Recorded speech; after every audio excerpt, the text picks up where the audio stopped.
কাজী নজরুল ইসলাম কি শুধুই একজন মুসলিম কবি? নজরুলের ধর্মবোধটি আসলে কেমন ছিল? আর যারা তাকে নিয়ে রাজনীতির ছক কষে তাদের নিয়ে তার মনোভাব কেমন ছিল? নজরুলকে কেন্দ্র করে ৪৭-এর রাজনীতি নবায়ন করার চেষ্টা কি হচ্ছে? উত্তরগুলো খুঁজব। নজরুল থেকেই নজরুলকে আবিষ্কার করি চলুন। এই তো কদিন আগে গেল রোজার ঈদ। নজরুলের ওমন রমজানের ওই রোজার শেষে এলো খুশির ঈদ ছাড়া যেন ঈদ পরিপূর্ণ হয় না। এছাড়া নজরুল লিখেছেন অসংখ্য হামদনাদ, গজল লিখেছেন, নিজেও গেয়েছেন। তার অনুবাদ করা কাব্য আমপারা একসময় প্রায় প্রতি ঘরেই মিলত।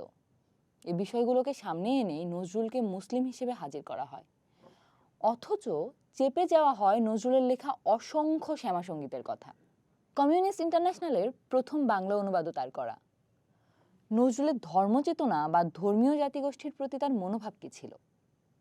এই প্রশ্নের উত্তর খুঁজলেই জানা হয়ে যায় যে নজরুলকে ক্রমাগত ঠেলে নিয়ে যাওয়া হচ্ছে মুসলিম পরিচয়ের দিকে, যা কবির জীবৎকালে ভারতীয় উপমহাদেশে বাড়তে থাকা পরিচয়বাদী রাজনীতিরই অংশ, যা ১৯৪৭-এর প্রেক্ষাপট তৈরি করেছিল।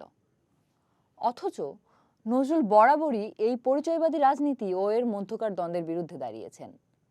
মানবতার জয়গান গেয়েছেন বরাবরই। সাম্য ও মানবিক মর্যাদার পক্ষে দাঁড়ানো কবি সুস্পষ্ট বলেছেন, গাহি সাম্যের গান, মানুষের চেয়ে বড় কিছু নাই, নহে কিছু মহিয়ান। এমনকি তিনি ধর্ম মানুষের জন্য, মানুষ ধর্মের জন্য নয়, এমন বার্তাও দিয়েছেন তার অনেক লেখায়। তব মসজিদে মন্দিরে প্রভু নাই মানুষের দাবি, মোল্লা পুরুত লাগায়েছে তার সকল দুয়ারে চাবি। এভাবে ধর্মকে পুঁজি করে মানুষে মানুষে বিভেদ এবং মানুষকে গৌণ করার প্রতিবাদ তিনি করেছেন বারবার। নজরুলের লেখায় তার সাম্যবাদী দিকটাই ফুটে উঠেছে সবসময়। আমরা দেখেছি ধর্মীয় রাজনীতি নানাভাবে মাথাচাড়া দিলে নজরুলকে কিভাবে ব্যবহার করা হয়। এই ধর্মীয় রাজনীতির অন্যতম ভিকটিম যখন হয়ে উঠছেন নারী, তখন নজরুল সাহিত্যে দেখা গেছে নারীর অতি শক্তিশালী প্রভাব। নারীকে তিনি যে কেবলই দেবী হিসেবে পূজা করতে চেয়েছেন এমন না, তিনি নারীকে দেখেছেন মানুষ হিসেবে, দেখেছেন পাপে পুণ্যে সমান অংশীদার সহনাগরিক হিসেবে। এসব নিয়ে আমরা আজকের দিনে অনেক কথাই বলি, কিন্তু সবচেয়ে শক্তিশালী কথাটা হয়তো নজরুলই বলে গেছেন। বিশ্বের যা কিছু মহান সৃষ্টি চিরকল্যাণকর, অর্ধেক তার করিয়াছে নারী, অর্ধেক তার নর। বিশ্বে যা কিছু এলো পাপতাপ বেদনা অশ্রুবাড়ি, অর্ধেক তার আনিয়াছে নর, অর্ধেক তার নারী। অথচ এই নজরুলকে ভীষণভাবে মুসলিম কবি হিসেবে উপস্থাপনের চেষ্টা দেখা যায়। যে নজরুলের জন্ম বর্তমান পশ্চিমবঙ্গের চুরুলিয়ায় আজ থেকে ১২৭ বছর আগে, সেই নজরুলকে রাজনৈতিকভাবে দুই বঙ্গে ব্যবহার করা হয়েছে এবং হচ্ছে। পশ্চিমবঙ্গের বিধানসভায় আজ হিন্দুত্ববাদী দল বিজেপি, যাদের প্রধান উপজীব্য ধর্ম, এমনকি তারাও নজরুলকে ব্যবহার করেছে। ২০১৭ সালে আনন্দবাজারে প্রকাশিত এক নিবন্ধে দেখা যায় পশ্চিমবঙ্গের মুসলমান ভোটের জন্য কিভাবে নজরুলকে ব্যবহার করা হয়। আর বাংলাদেশ, এখানে বরাবরই নজরুলকে এই ধর্মীয় বর্গীকরণে ব্যবহার করা হয়। বিচিত্র সব গল্প এক্ষেত্রে প্রচার করা হয়, আর এই গল্পগুলোর অন্যতম চরিত্র হিসেবে অবধারিতভাবেই হাজির থাকেন রবীন্দ্রনাথ ঠাকুর। এক কল্পিত বিরোধ দাঁড় করানো হয় রবীন্দ্রনাথ ও নজরুলের মধ্যে। সেটা কেমন? এমনকি কবি নজরুলের লেখা চুরি করে নোবেল পেয়েছেন রবীন্দ্রনাথ, এমন কথা আশা করি আপনিও শুনেছেন। কিন্তু কাজী নজরুলের প্রাপ্য নোবেল কি আসলেও চুরি করেছিলেন রবীন্দ্রনাথ? রবীন্দ্রনাথ যে নজরুলের নোবেল চুরি করেছিলেন তা নিয়ে সামাজিক যোগাযোগ মাধ্যমে আমরা তুমুল বাকবিতণ্ডা মাঝে মধ্যেই দেখে থাকি। এই দাবির খণ্ডন অনেকেই করেছেন। এক্ষেত্রে একটি প্রশ্নই যথেষ্ট, রবীন্দ্রনাথ নোবেল পেয়েছিলেন কবে?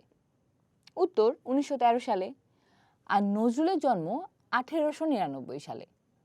তাহলে বাদ দিই, আসুন দেখি রবীন্দ্রনাথ নজরুল সম্পর্কটি কেমন ছিল। ২০২১-এ প্রকাশিত ডেইলি স্টারের এক নিবন্ধে তাদের সম্পর্ক নিয়ে বিস্তর আলোচনা করা হয়েছে। লেখক কয়েকভাবে দুজনের হৃদ্যতার কথা বলেছেন। ১৯১৩ সালে রবীন্দ্রনাথের নোবেল জয়ের সময় ১৪ বছরের কিশোর নজরুল তার দ্বারা গভীরভাবে প্রভাবিত হন। তিনি লেখেন, নজরুল রবীন্দ্রসঙ্গীতের এতটাই অনুরাগী ছিলেন যে বন্ধুরা তাকে রবীন্দ্রসঙ্গীতের হাফেজ বলে ডাকতেন। সেনাবাহিনীতে থাকার সময়ও তিনি ট্রাঙ্কে রবীন্দ্রনাথের বই রাখতেন। যুদ্ধ থেকে ফিরে রবীন্দ্রসঙ্গীত শিল্পী হরিদাস চট্টোপাধ্যায়ের সঙ্গে বন্ধুত্ব করে বিভিন্ন সময়ে বিভিন্ন অনুষ্ঠানে গান গাইতেন। নিজে বিখ্যাত হওয়ার আগে ছাত্রদের রবীন্দ্রসঙ্গীত শেখাতেন, যার মধ্যে বিখ্যাত পরিসংখ্যানবিদ কাজী মোতাহার হোসেনও ছিলেন। এমনকি প্রখ্যাত ভাষাবিদ মোহাম্মদ শহীদুল্লাহকেও তিনি পুরো গীতবিতান মুখস্থ শুনিয়েছিলেন। ওই লেখায় আরও বলা হয়, 1921 সালে উদীয়মান কবি নজরুলের সঙ্গে রবীন্দ্রনাথের প্রথম সশরীরে সাক্ষাৎ হয়। রবীন্দ্রনাথ তাকে শান্তিনিকেতনের শিক্ষার্থীদের গান শেখানোর এবং বিনিময়ে দীনেন্দ্রনাথ ঠাকুরের কাছ থেকে সঙ্গীতের তালিম নেওয়ার প্রস্তাব দেন। রবীন্দ্রনাথ নজরুলের প্রতিভা চিনলেও নিয়তি তাদের ভিন্ন দুটি ধারা তৈরির পথে নিয়ে যান। নজরুলের সাহিত্য ও রাজনৈতিক সুরের পত্রিকাগুলোকে রবীন্দ্রনাথ সবসময় আন্তরিকভাবে স্বাগত জানান। 1922 সালে নজরুলের সম্পাদিত ব্রিটিশ বিরোধী পাক্ষিক পত্রিকা ধূমকেতুর জন্য রবীন্দ্রনাথ 8 লাইনের একটি আশীর্বাণী পাঠান, যা পত্রিকার শেষ সংখ্যা পর্যন্ত মুদ্রিত হতো। এরপর 1925 সালে নজরুল লাঙল পত্রিকা শুরু করলেও এবারও রবীন্দ্রনাথ 4 লাইনের একটি বাণী দিয়ে তাকে স্বাগত জানান। নজরুলের রাজনৈতিক দৃষ্টিভঙ্গি তাকে একাধিকবার তৎকালীন শাসক গোষ্ঠীর রোষানলে ফেলেছিল। 1922 সালের 23 নভেম্বর ব্রিটিশ রাজ কুমিল্লা থেকে নজরুলকে গ্রেপ্তার করে। তার আনন্দময়ীর আগমনে কবিতা এবং যুগবাণী প্রবন্ধের জন্যই এই গ্রেপ্তার। আদালত তাকে 1 বছরের সশ্রম কারাদণ্ড দেন। নজরুল জেলে গিয়ে আমরণ অনশন শুরু করেন। এই খবর যখন রবীন্দ্রনাথের কাছে পৌঁছায় তখন তিনি ভীষণ চিন্তিত হয়ে পড়েন, কারণ তিনি জানতেন নজরুল নিজের সিদ্ধান্তে কতটা অটল। তিনি নজরুলকে উদ্দেশ্য করে 8 শব্দের একটি টেলিগ্রাম পাঠান।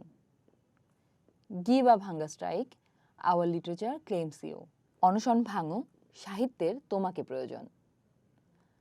টেলিগ্রামটি অবশ্য কখনোই নজরুলের হাত পর্যন্ত পৌঁছায়নি। নজরুল যখন কারাগারে, ঠিক সেই সময়ে রবীন্দ্রনাথ তার বসন্ত গীতিনাট্যটি রচনা শেষ করেন। তিনি এটি উৎসর্গ করেন শ্রীমান কবি কাজী নজরুল ইসলামের উদ্দেশ্যে। নজরুলও রবীন্দ্রনাথের প্রতি শ্রদ্ধা জানিয়ে লিখেছিলেন তীর্থপথিক কবিতাটি। আবার রবীন্দ্রনাথের প্রয়াণের পর তিনি রচনা করেন রবিহারা। রয়েছে অজস্র কবিতা, প্রবন্ধ ও গানে রবীন্দ্রনাথের রেফারেন্স। মানুষের বর্গীকরণের চেষ্টা যারা করে তাদের ন্যাজ বিশিষ্ট বলে মন্তব্য করেছিলেন রবীন্দ্রনাথ। আর রবীন্দ্রকথিত এই ন্যাজ নিয়ে আস্ত একটি প্রবন্ধ লিখেছিলেন নজরুল। আগ্রহীরা একটু যুগবাণী উল্টে দেখুন। ফলে রবীন্দ্রনাথ ও নজরুলকে যারা মুখোমুখি দাঁড় করায় তাদের উদ্দেশ্য অন্যত্র। নজরুল আসলে কোনো বর্গে পড়েন কিনা আপনি কি মনে করেন? কারা কোন স্বার্থে এই দুই মহিরুহকে মুখোমুখি দাঁড় করায়?